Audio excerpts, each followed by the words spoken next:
sorry, I will be left with no choice but to defer the budget of the DOH for year 2025.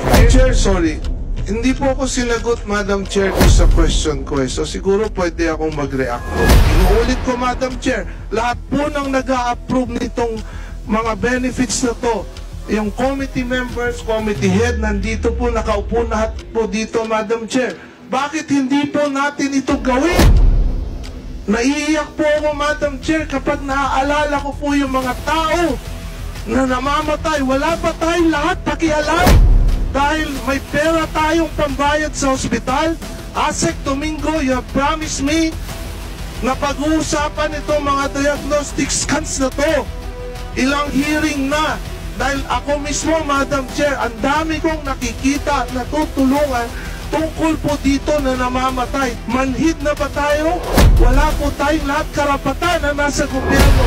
O hindi po natin maramdaman ang ating mga kababayan naghihirap dahil po sa ganitong pangyayari, Madam Chair. Again, Madam Chair, before the plenary deliberation, kung kailangan pong pag-overtime ito ng nating lahat, gawin po natin ito.